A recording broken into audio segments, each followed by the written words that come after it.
sumama sa Qatar pa. Nakadoble pala.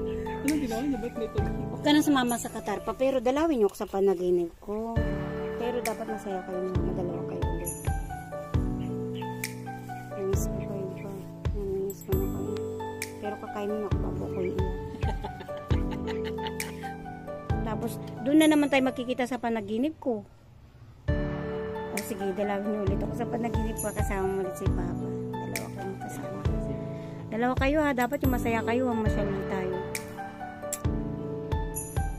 Pero ang daya nyo talaga. Ang daya nyo talaga. Ang daya nyo talaga. Umalis kayo. Wala ako dito. Ma. Ma. Ba't di ka sumasagot? Ma. Pag sumagot kami, Ma. Pag sumagot yan, baka kasi kanina. Ma. Okay ka lang dyan? Okay ka lang dyan? Saya ka lang dyan? Hindi na kayo nahirapan ni Papa tsaka kasama na kayo. Okay, mag-alala. Okay lang ako. Pasaway na ako.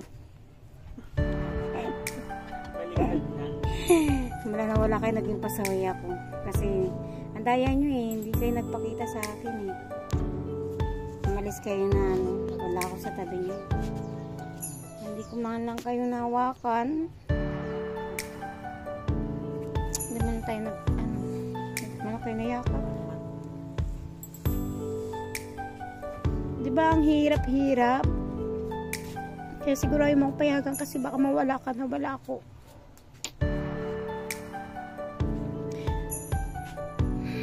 Pero okay lang. Kasi yung huling alis ko, pinyagan mo naman ako eh. Dayaan nyo ni Papa. Pati si Tita Belen gumaya. Muna kayo.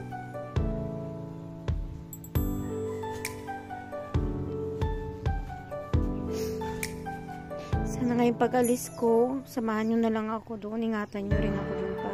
Ma. Sana wag na ako may stress. Dali na talaga yung problema namin. Dali nyo yung problema namin. Yung sakit-sakit namin, yung mga kamalasan, mga negative sa buhay namin. Baunin nyo na rin.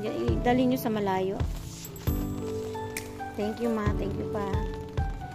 Salamat sa pagmamahal. Sa paggabay sa amin. Thank you.